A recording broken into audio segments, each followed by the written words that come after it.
Imagine a vibrant discussion between people that includes both openness and critical thought in the pursuit of truth. The Purchasing Truth podcast is an experience, a journey, an exploration of the impact that negative messages in politics and the media have on our families, community, society, and nation. Join your hosts, Bill Stierle and Tom Hazard, to discover new concepts and language strategies that will reveal effective ways of establishing truth. This podcast series will tackle current events, leadership challenges, healthcare confusion, integrity in business, and many other areas that affect us all. Gain clarity and understanding of the various truth perspectives. Welcome to Purchasing Truth. Welcome back to Purchasing Truth, everyone. I'm Tom Hazard, along with your host, Bill Stierle. And Bill, this Sunday night was a facepalm moment, like one of these for if you're only listening to the podcast, you have to watch the video to see that one. But exactly. Oh my goodness. Bernie Sanders, who has been gaining momentum. He had just come off winning the Nevada Caucus, right? The front runner, which, he hasn't always been in that position, but everybody was saying, oh, he's the real front runner.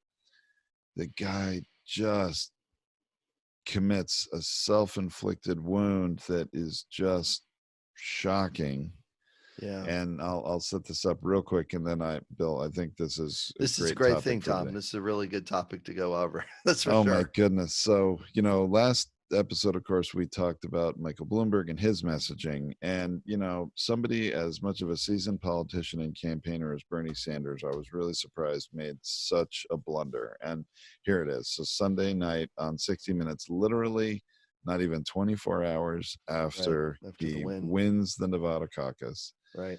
He's got all this momentum. Everybody's talking, can anybody stop Bernie? Can anybody stop Bernie? Well, so then he does his level best to stop himself, where he's on 60 Minutes, is asked a question about Fidel Castro of Cuba, and who, of course, we all know is, an authoritarian, a dictator, and all this. And the U.S. had been an enemy of the United States ever since 1961, I think, or even before that, the early 60s. And so Bernie, talking about Castro, says, well, everything he did wasn't bad. He had his good qualities. And I'm paraphrasing here. Sure. Everything he did wasn't bad. He did some things that were really good. Like, for instance, he educated all his people and put in a literacy program. And all anybody could hear is that literacy program when, of course, Castro killed thousands of his own people. He would jail dissidents who spoke out against him. Freedom of speech does not exist in Fidel Castro's Cuba, or did not exist. And it's just like, oh my gosh, it was an OMG moment where it's like, Bernie, are you kidding me? Yeah. I mean, he just gave his opponents and the Trump campaign so much ammunition to try to take him down. It's like, what were you thinking? Yeah. It's difficult to watch. We call them seasoned politicians, and with that, there's an expectation that two things are going to take place: that they're going to do leadership and they're going to know something about communication. That's what we assume. Guess what? They're kind of a little bit, regrettably, a little bit more middle of the road. And what I mean by middle of the road is on a scale of 1 to 10, when we take a look at leadership or take a look at communication, those specific things. Leadership is a construct where one person is, getting a group of people going. And in order to do that, they've got to embody the value of communication. And, Churchill had his gaffes too. Sure. Kennedy had their gaffes too, but they also didn't have the internet. They also didn't have the, hundreds of cable stations to recycle, regurgitate these things. And if you get a person that's regurgitating, this is the best economy ever in the whole United States, and that's the only film clip that you have available to repopulate, then what happens is that is the thing that gets imprinted. What Bernie and Elizabeth Warren and some of these folks don't really understand in communication is there is no room for a nuanced discussion in public. Let me say it again. There's no room for a nuanced discussion in public. You can't sit there and have a nuanced discussion because there's mostly because people don't have the ability to empathize with the opposite point of view. They don't have room and space to treat you as a human being first and for the first 15 minutes of the discussion. They immediately click, oh, you're in that camp with that identity? Well, we hate those people. And they've already been pushed over, and regrettably, their brain is very, very quickly, hooked into the fight response or even the flight response of, I can't talk about this. Or if I do talk about this, I have to hit you in the face. Oh my gosh. And I can just imagine, because 60 Minutes, well, I think in the broader context of America as seen as a news organization of integrity, I do think in our current polarized America, half of the country, or maybe 40% of the country, sees 60 Minutes as being more of a liberal media machine, or the mass media that Trump always calls out as part of that, fake news media. And here, if any Trump followers and supporters were watching this interview, I'm sure as soon as he said that, they switched it off and went back to Fox News. It was just one of those things where it's like, oh my gosh, see, this organization is trying to promote Bernie, who is a socialist, or even they might have gone so far in their minds to think, oh my gosh, he's a communist, just like Castro. Look, he likes him. He's saying he wasn't a bad guy, or all a bad guy. I mean, how devastating is this, Bill? On a scale of 1 to 10, because it's because it's a two-party system, you only get to pick one or the other. I think there's many, many people that dislike Trump so much if he's the nominee, they're going to go with him. The only problem, it doesn't help his leadership or his ability to communicate out that. It's a nuanced discussion about how Castro had universal health care. Every person on that island had access to health care. And every person on that island had access to education. So the intention was correct. How he got there how Castro got there was something you have to stay on. It's like, the violence, you have to go after the violence. You have to go after not being able to be adversarial to your enemies, and as in killing them. Yeah, I mean, you can't be adversarial to enemies, because in a minor message, think about this as a minor message, is that Castro had the for us or against us mindset. Right. Trump has cultivated the for us or against us mindset. Therefore, if the other side win, we might get executed. It's like they're in that polarity. They are, oh my gosh, the nation is going to, go into no. And even though that's not a reality for us, that's a reality for them. He scared the middle to move to the right. Oh, he sure did. Oh, and if he had just picked any other country that, had similar social program benefits to help their people, either with safety and healthcare or with education and advancement like a European country, Yeah. you know, or even Yeah. Canada to an extent with their healthcare, he would have been fine. But he, Pick the value. you have to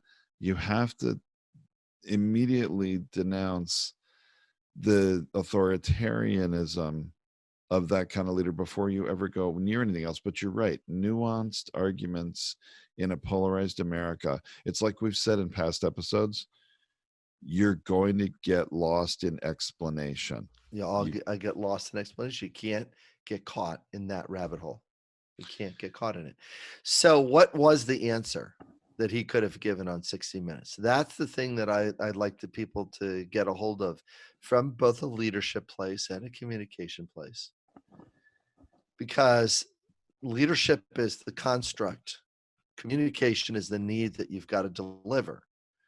Well, if somebody asks me a question about Castro, I've got to remember that I've got, let me just say, what would it be? Almost 60 or 70 years of propaganda about how bad Cuba, Russia, Castro. I've got propaganda. I've got a lot of people in America that have been inundated with messages that, you know, World War III was going to start by missiles being launched from Cuba to America. Sure. There was a blockade. There was 12 days that it was pretty damn tense.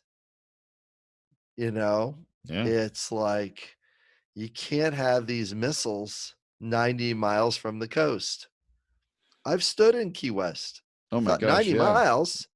Yeah. That's not too far of a drive. I can make that on a boat, you know? So the challenge that if a military industrial complex has been propagating the growth of military to go after this little island,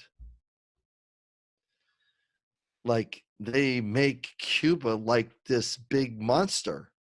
They made Castro into a big monster. It's kind of a small island in comparison to the United States. Oh my gosh, yes. So the challenge, though, that Bernie needed to go after is that might have been something like this. Castro's communism is not the strongest example of the freedom of capitalism that we have here in America and the ability to care for every one of our citizens through healthcare. We have to care for our people. We can't leave some people behind. We just can't. I'm not interested in comparing what happened on that little island to the greatness that the American healthcare system can be when we care for all of our people. It's about caring for people. It's not about communism. That value has died mostly in the world. That idea of communism is not a strong value. What we're really having trouble is the problem with oligarchs and people having power that are not interested in caring for all the people in America. Now, notice I pivoted from communism to oligarchy because that's the problem. It's not you're going to turn us into this. That is not the issue. So, was he not smart enough? No, all the candidates are smart. They just don't know how to go after a value-based campaign versus a issue-based campaign. consistently walk into the trap of labels and diagnoses. They walk into getting, painted with the label of communism. It's like, are you kidding me? I mean, that's not even close to the light year.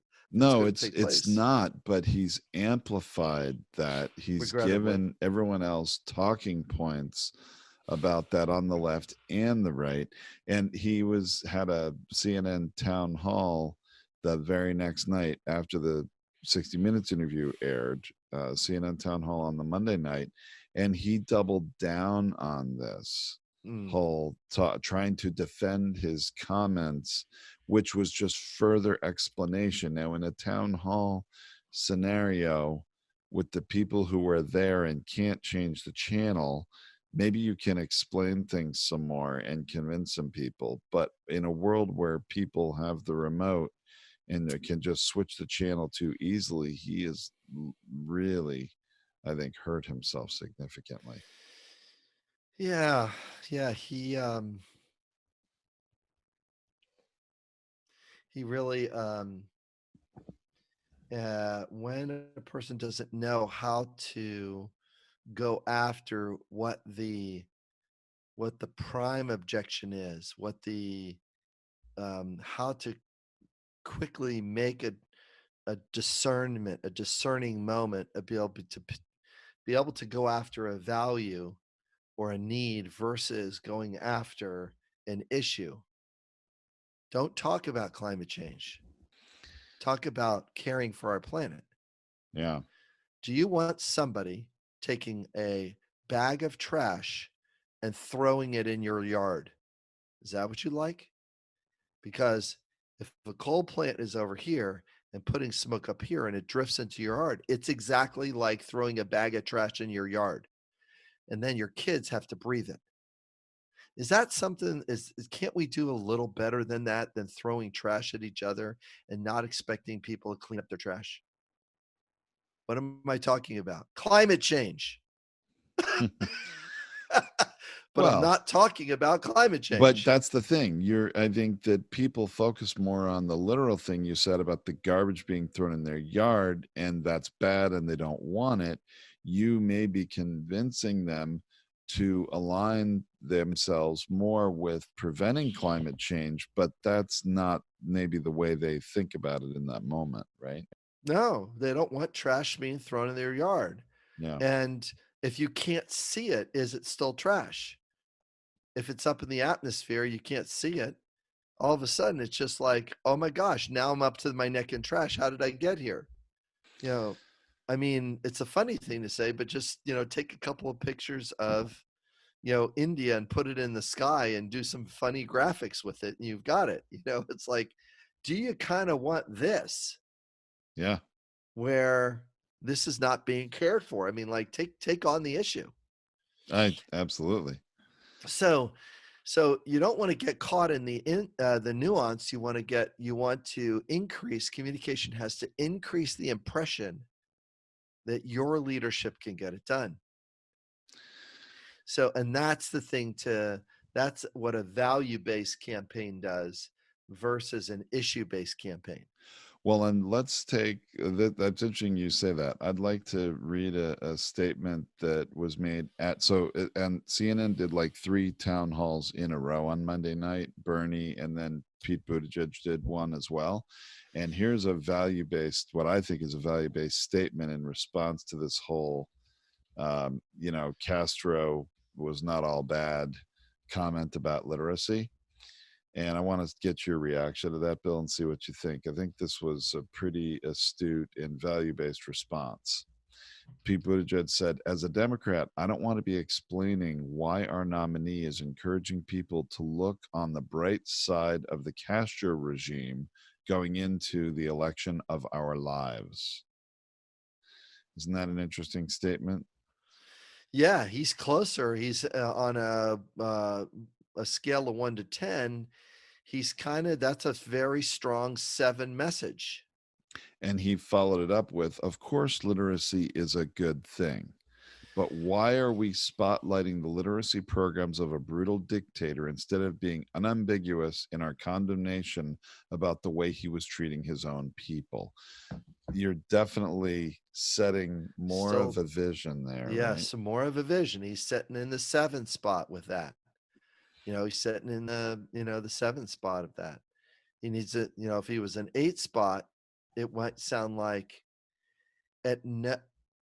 yes, we are in, yes, having people read so America can have its strength in learning and knowing and being a number one nation in education Sure. is the highest value that we can go for. Now all of a sudden I've just moved it to an 8, and then you got to minimize and marginalize the thing that the box that they just tried to paint you in. On the debate stage, and I know, and this is a really good example, on the debate stage with President Bush, George Bush 1, and Dukakis, the big dividing was the furlough program that a former governor put into place, and Dukakis inherited. And they took a picture of a guy and this person, and the Republicans put this guy on the air in media and swayed the votes away from Dukakis. Tom, do you remember the name of the guy they put a picture of, an African-American guy that got let out of jail and committed a crime under this furlough program? Do you remember the guy's name? I do. What is his name? Willie Horton. Willie Horton. How could it be that 40 years later, you're remembering Willie Horton? How the hell does that take place? Messaging, communication. Messaging and communication, and in a weird way, propaganda. Right. He is related to, Dukakis is related to Willie Horton. It's like, and then how do you put the Willie Horton construct and get them, Dukakis and Willie Horton? I'm taking my fingers and separating them apart. How do you get those two things apart? Because he just got, slimed with the Willie Horton concept. I mean, he had green slime on him, before the debate. And here's what happened to him on the stage. The question is asked, what would happen if a person like Willie Horton was released from your prison and murdered your wife? What would you say or do? What would you do as the president of the United States? And what he answered is, well, the rule of law is this. That's what he answered. Instead of saying the following sentence, watch how weird this is going to get. I'm pretending I'm Dukakis right now. Right. As a red-blooded American, just like many Americans, I would be furious that this person killed the love of my life. And I would want to retaliate against that. Yet, as the president of the president of the United States, I would follow the rule of law for that person to be convicted. And for someone to kill the person I loved, that would be so severe and so horrific that would take place. I would feel devastated. Yet, as the leader of the free world, we must stand for our laws and our values. He gets elected because he separates himself, but he stands for the value of life. This happened to me personally. Rule of law goes ahead of personal, vendettas. I wonder if he could have mixed in an element there of, I don't agree the law that was passed by the previous governor or signed by the previous governor of Massachusetts, had some little caveat in there just to make it clear that this wasn't his law. But I think your statement, what you're suggesting he could have said would have See, certainly diffused the bomb. you got that would be a paragraph later. That would be Yeah, yeah. something over here, because that's an explanation. I didn't do it. I didn't protect that law. That wasn't Yeah. my law, and stuff like that. No, the Americans want to see what kind of leader you are and what kind of tenacity that you have. This is why Trump got elected. He said the things, and people, his followers, will tell you. He speaks what's on my mind. Well, no crap. He speaks what's on your mind. Because if you had the chance to break the law, you would too. If you didn't think you were going to get caught, you would break the law.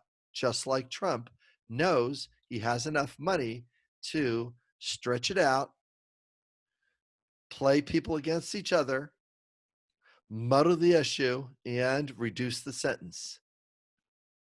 He knows he can money plays the long game in this case. If you don't have money, you're stuck in the short game. The short game, regrettably, is paycheck to paycheck. That's the short game. Money Right. allows you to do the long game. You don't have to worry about food, shelter, heating, yachts. You don't have to worry about. I put yachts in there for the heck of it. You don't have to worry about it because you can get on a yacht. You can go over here and spend time over here. You can take a vacation across the world if you want. You got money to do that thing that you do. You don't have to worry about these other things. You have a house that's sitting empty on top of a hill looking out over an ocean, and you're still traveling the world for a year, and you can afford to pay for that. I mean, that's that's why Trump can say what he wants. The people that are, boy, he's saying what I want is he's living in the oligarch authoritarian mindset. And who doesn't want to rule the world? The problem is that most people don't have the skill to do it. And yeah, the 16, 17 oligarchs in the Soviet Union have it pretty good. The, 47 billionaires in the United States? I'm not even sure if that number is right. Billionaires in the United States have it pretty good. They do. Now, do they get to say what they want and what everybody else has to follow? That's the fight of our life. That's what Pete was talking about. The fight of our life is, do certain people get to say and do whatever they want? Well, boy, above the doesn't law. that statement, the fight of our life, isn't that like a rallying cry for all people that are sick and tired of Trump? I mean, that's the kind of motivating, set the vision kind of tone That is the that tone. everybody needs to, that we're going to have to come to, at some point here when there is one candidate, everybody's going to have to rally behind and vote for that candidate in order to remove Trump, even regrettably, if one of them has made unfortunate statements that are sympathetic to a dictator like Castro. Yeah.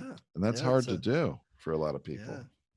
Well, it's sympathetic to a value of a dictator that is in charge of caring for a very small island.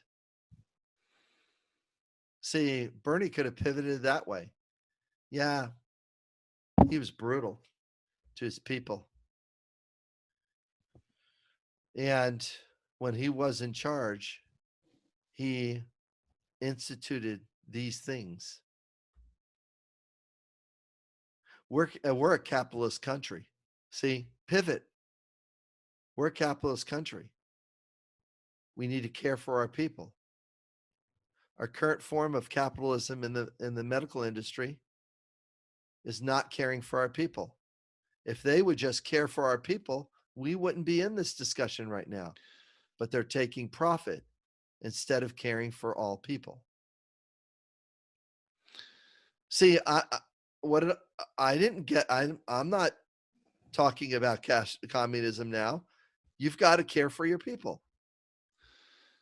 That's again the value-based message. It's a value-based message. So it's not what your country can do for you, it's what you can do for your country. It is a value-based narrative. It's also a socialist narrative. It's not about what your country can do for you. It's what you can do for your country. Is the blend between socialism and capitalism. He was on the line there with that one, actually. You can argue that sentence from both sides. It's not what your country can do for you, because that's a little more socialism. And that it's what you can do for your country, that's a little more capitalism. But the point of it is that there's still a balance between that narrative. We are in the fight of our lives. What fight of our lives? Fight of our lives is there going to be a continuing path down the two-tier, the wealth and American inequality? And, I mean, well, gosh, you know what? This is interesting. I wasn't planning to do this, Bill, but I think it makes sense. So I'm not going to call him out, but we have a common friend on Facebook who was interviewed on ABC, NBC, CBS, and Fox News on the same day. He was asked by each network, because he was at a political rally recently. He was asked by each network what he wanted in a leader for this country.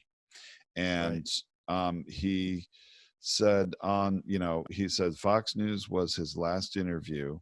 And he asked the interviewer, do you really want to know? As you might not be a fan of my answer. And they said, yeah, we want to know. So he told them, he says, I'm looking to live in a United States, not a divided states. I'm looking for a leader that will build bridges, not walls between each of us. I'm looking for emotional maturity, not someone who stopped growing emotionally in the 7th grade. I'm looking for a leader who can apologize with action that rights a wrong, not someone who has a victim personality and it is always someone else's fault. I'm looking for a leader where truth and integrity matter. It goes on a bit. I won't read the whole thing, but it's interesting that those are all value-based statements, though. That's right. And that's where I think it relates. Mm-hmm. Value-based with a little bit of perspective and a little bit of, I'm not voting for your guy. Yeah. Well, I think he was, but he was compassionate about it. I think he was compassionate about it. It wasn't just, it was veiled labeling and diagnosis with the 7th grader comment. But honestly, that's nothing different that you and I have said on this, that many things that come out of Trump's mouth are the mentality of, I think we've said, an 8th grader, right? So not far off.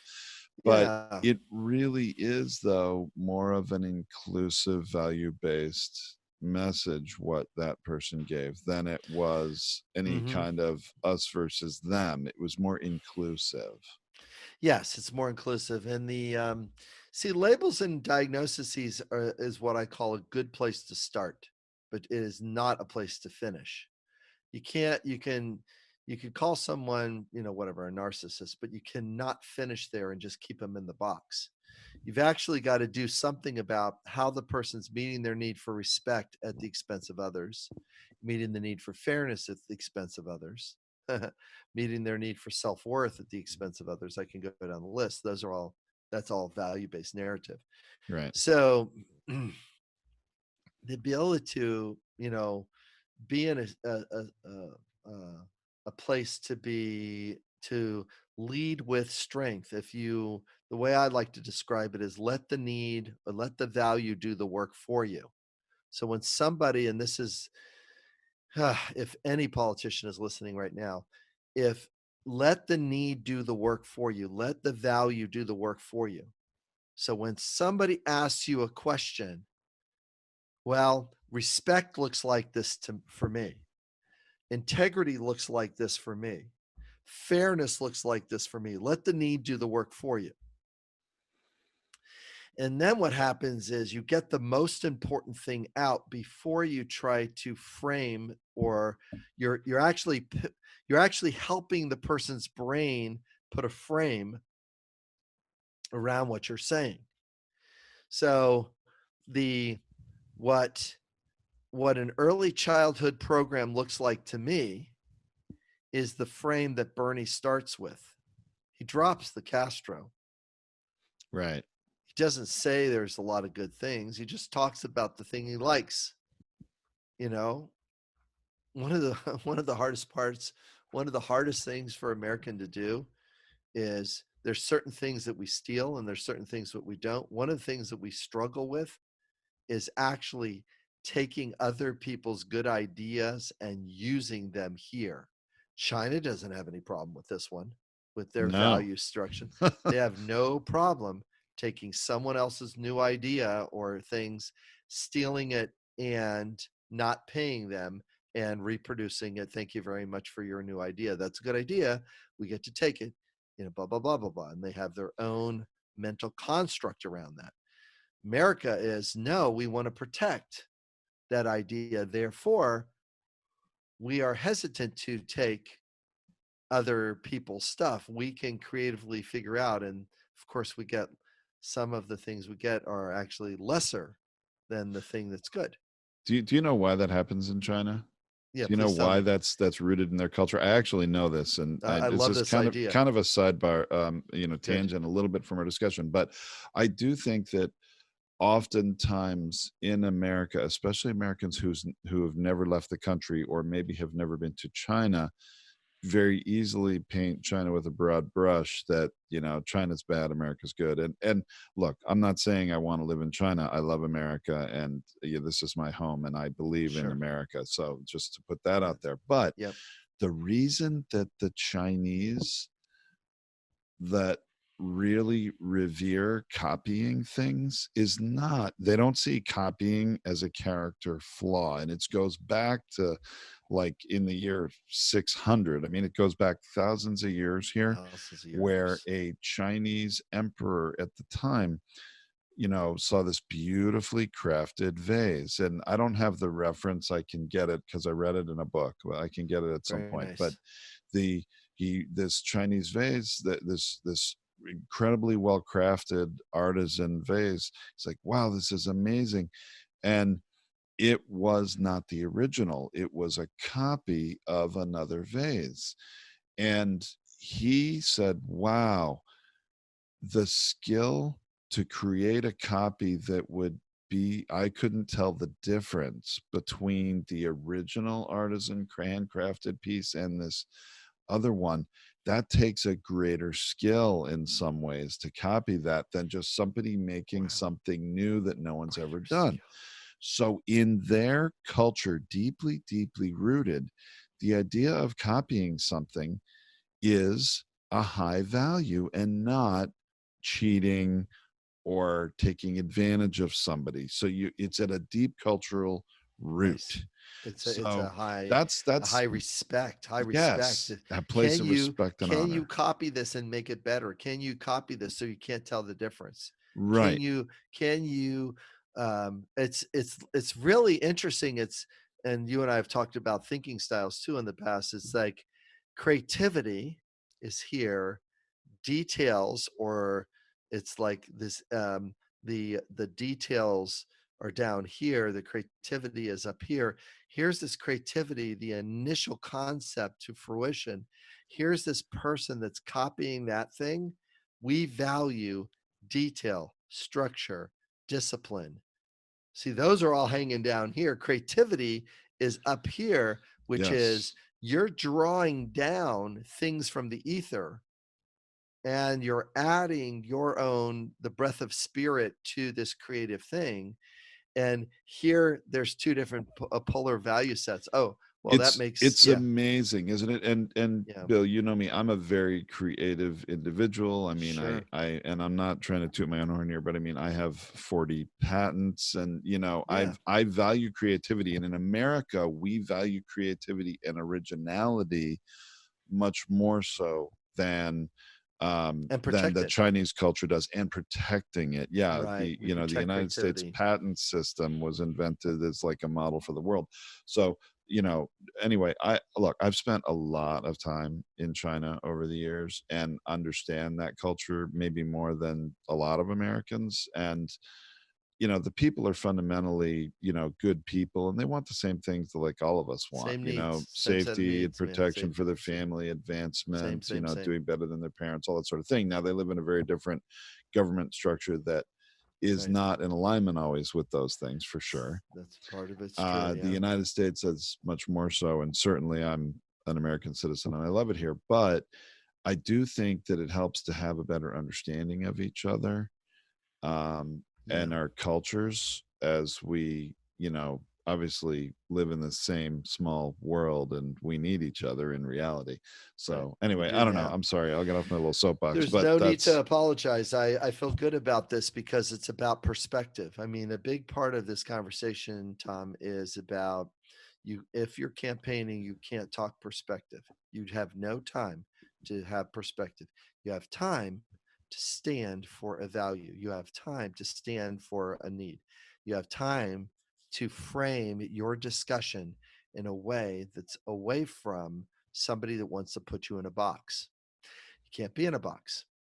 You've got to have the narrative is this is what I'm fighting for as a leader, as an American. And you follow your vote is well spent with me.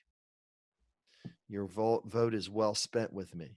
This is a really good vote because I am not going to divide us. I am yes. going to lead all of us. That would have been a great pivot for Bernie with the literacy thing, right? You That's could have, right. there's so many ways you could have done that. So many ways. Oh, So really they get tragic. stuck. They get stuck. They have the people around them that say, great job, great job, great job, instead of, hey, I have a micro feedback here.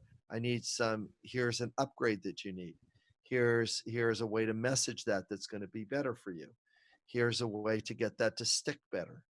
Here's a way to say it in such a way that you'll pick up the 10% that you need in order to win, you know.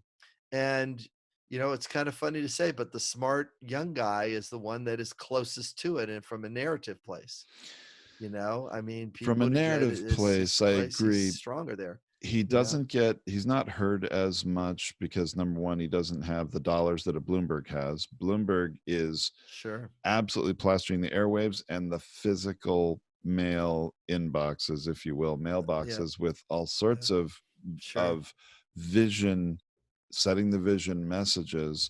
What he's got to do, he needs to combine himself with what Buttigieg is doing when he speaks off the right cuff at an event, at a town hall, or in a debate, yeah and he would wrap this thing up pretty darn quick. It'll be interesting to see how much of a how much this whole Castro thing holds Bernie back, or I stops don't his know. I don't know momentum. how I don't much know. it's going to do.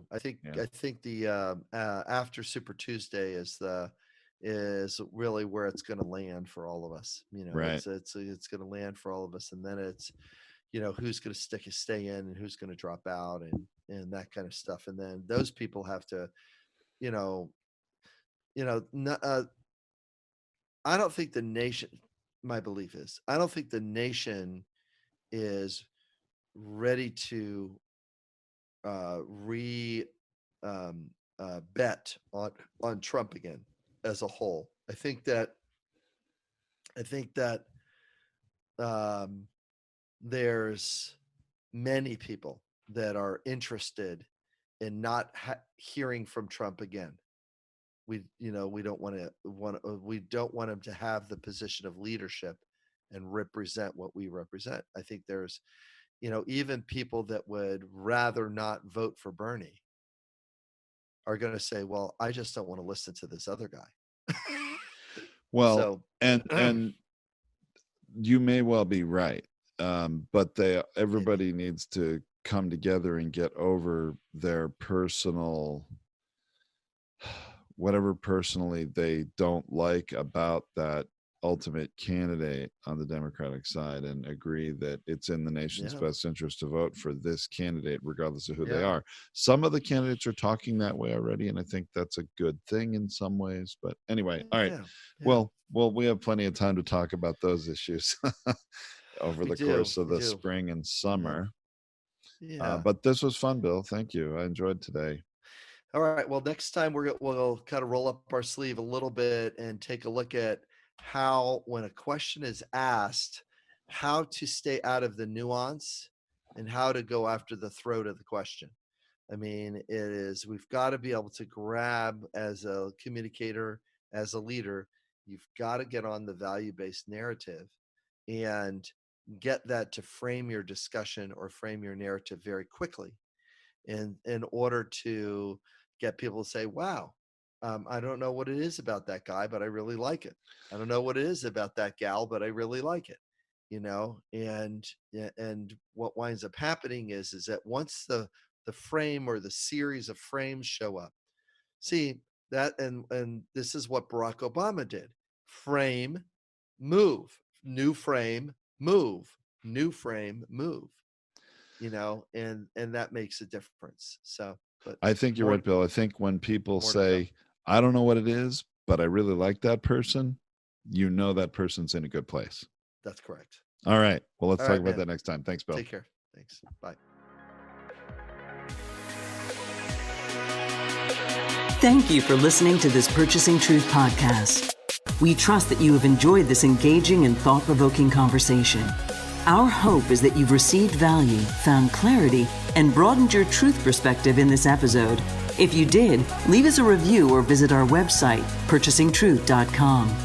Join us again for another informative and content-rich discussion here at the Purchasing Truth podcast. Don't just accept whatever information comes your way. Join the discussion. Discover your own voice. Purchase your own truth.